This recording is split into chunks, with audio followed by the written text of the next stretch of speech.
MLA రోజా suspension విషయంలో high court మధ్యంతర ఉత్తర్వులు జారీ చేసింది. శాసనసభ తీసుకున్న నిర్ణయాన్ని సస్పెండ్ చేస్తూ ఉత్తర్వులిచ్చింది. కేసు తదుపరి విచారణ 4 వారాలకు వాయిదా వేసింది. అయితే తాజా తీర్పుతో న్యాయ వ్యవస్థపై ఉన్న నమ్మకం రెట్టింపయిందని వైసీపీ ఎమ్మెల్యే రోజా అన్నారు. రేపటి నుంచి అసెంబ్లీకి హాజరవుతానన్నారు. శాసనసభ కార్యదర్శికి తీర్పు కాపీ అందజేసినట్లు తెలిపారు. హైకోర్టు తీర్పునే వక్రీకరించి మాట్లాడటం సరికాదని, టీడీపీ వాళ్లు మళ్లీ కోర్టుకు వెళతామంటే అది వారిష్టమన్నారు. మరోవైపు హైకోర్టు మధ్యంతర తీర్పుపై ఏపీ ప్రభుత్వం మల్లగుల్లాలు పడుతోంది. సింగిల్ బెంచ్ తీర్పుపై డివిజన్ బెంచ్కు వెళ్లే యోచనలో ప్రభుత్వం ఉంది. తీర్పును గౌరవిస్తూనే రూల్ 212ను కోర్టు దృష్టికి తీసుకువెళ్లనున్నట్లు తెలుస్తోంది. 212 నిబంధన ప్రకారం అసెంబ్లీ నిర్ణయాలను కోర్టులు తప్పుబట్టలేవన్న వాదనను ప్రభుత్వం ప్రస్తావించనుంది. అంతేకాక ప్రొసీజరల్ మిస్టేక్స్ను ఆధారం చేసుకుని సభ తీసుకున్న నిర్ణయాన్ని కోర్టులు ప్రశ్నించజాలవని కూడా ప్రభుత్వం కాస్తంత గట్టిగానే తన వాదనలను సిద్ధం చేస్తోంది. ఇంతకీ న్యాయ పోరాటంలో ఎమ్మెల్యే రోజా గెలిచినట్లేనా? రూల్ 212తో ప్రభుత్వం ఏం చేయనుంది? 212 నిబంధన ప్రకారం అసెంబ్లీ నిర్ణయాలను కోర్టులు తప్పుబట్టలేవా?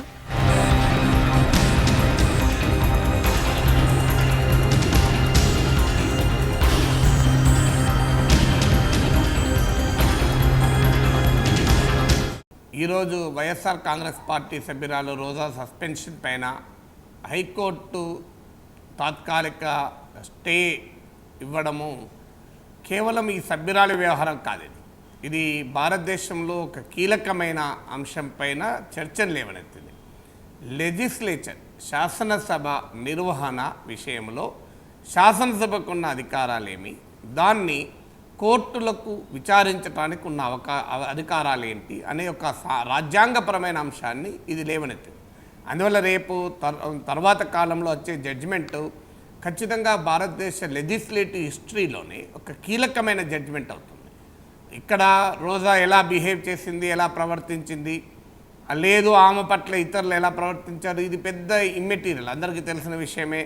ఇద్దరు గతంలో చాలాసార్లు మాట్లాడుకున్నాం, ఇదే ప్రోగ్రాంలో కూడా మాట్లాడుకున్నాం.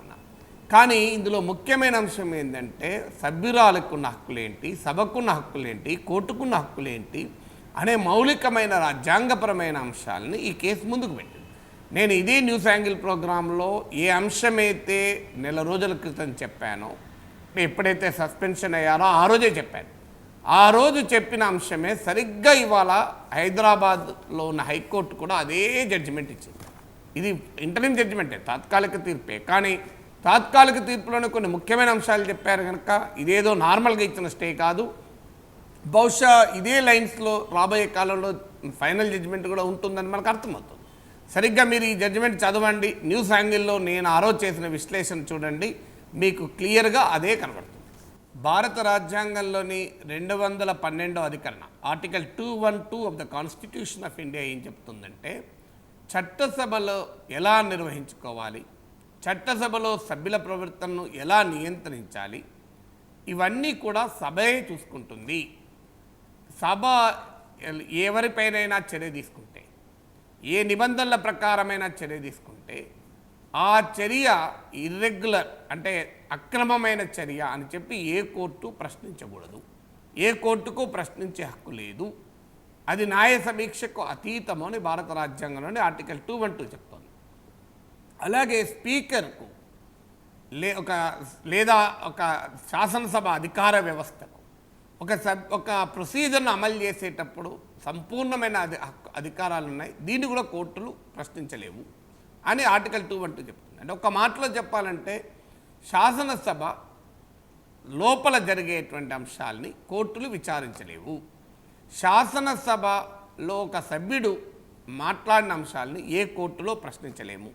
శాసనసభ స్పీకర్ తీసుకునే ఏ నిర్ణయాల్ని కోర్టులు సమీక్షించలేవు అనేది ఆర్టికల్ 212 చెప్తోంది. అందువల్ల ఏ ప్రొసీజర్సు అసెంబ్లీ ఎలా నిర్వహించుకోవాలి అనే నిబంధనల్ని తయారు చేసుకునేది సభయే, ఆ నిబంధనలు అమలు చేసేది సభయే, ఆ నిబంధనల అమలు సరిగా జరిగిందా లేదా అనేది కూడా సభే చూసుకుంటుంది తప్ప కోర్టులకు సంబంధం లేదు అని ఆర్టికల్ 212 చెప్తోంది.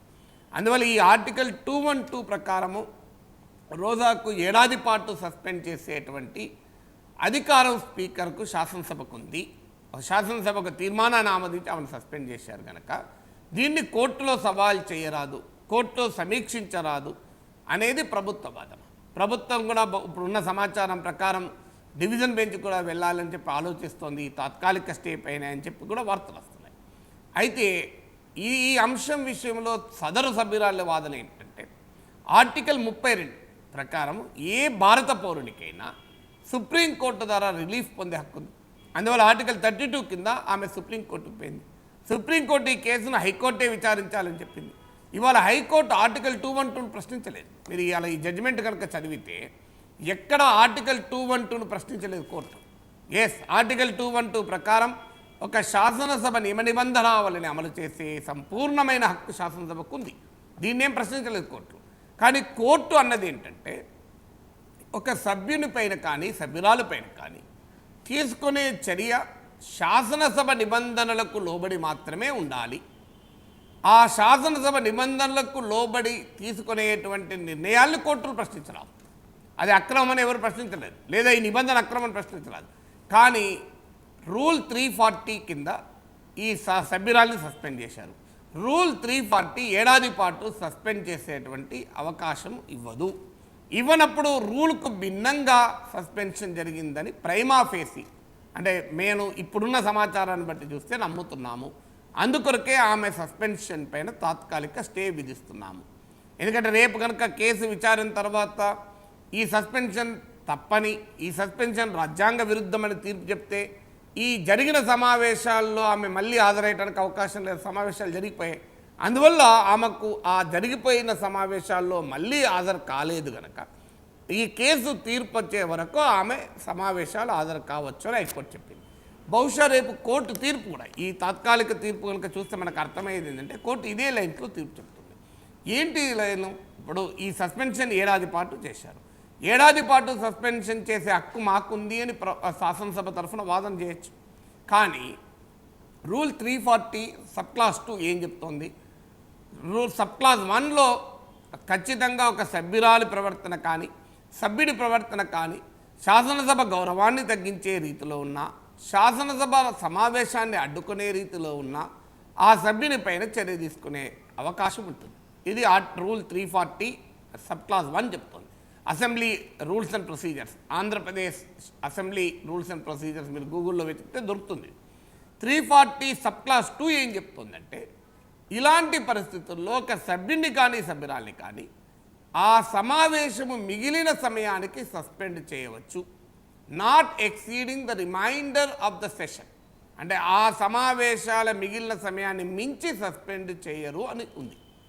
ఇప్పుడు సరిగ్గా హైకోర్టు అడుగుతున్న ప్రశ్నదే, అయ్యా నీ నిబంధనే, నీ రూల్ 340 సబ్ క్లాస్ 2లో ఏ సభ్యునైనా ఆ సమావేశ మిగిలిన సమయానికి మించి, ఆ సమావేశాల మిగిలిన సమయానికి మించి సస్పెండ్ చేయకూడదు అని మీ దాంట్లోనే ఉంది కదా, మీరే రాసుకున్నారు కదా. మీరు రాసుకున్న నిబంధనల్ని అతిక్రమించే హక్కు మీకు రాజ్యాంగం కల్పిస్తుందా? శాసనసభ ఎలా నడుపుకోవాలి అనేది శాసనసభకే హక్కు ఉంది, కోర్టులు ప్రశ్నించవు. కానీ శాసనసభ నిర్దేశించుకున్న రూల్స్ను శాసనసభే వైలేట్ చేసే అవకాశం రాజ్యాంగం ఇస్తుందా? ఇదో క్వశ్చన్. బహుశా రేపు జడ్జిమెంట్లో రాబోయేటువంటి క్వశ్చన్ ఇదే. శాసనసభ నిబంధనలు మార్చుకొని కనుక ఏడాది వరకు సస్పెండ్ చేయవచ్చు సభ్యుని రాసుకుంటే కోర్టులు ప్రశ్నించవు. కానీ శాసనసభ ఏమని రూల్స్ రాసుకుంది?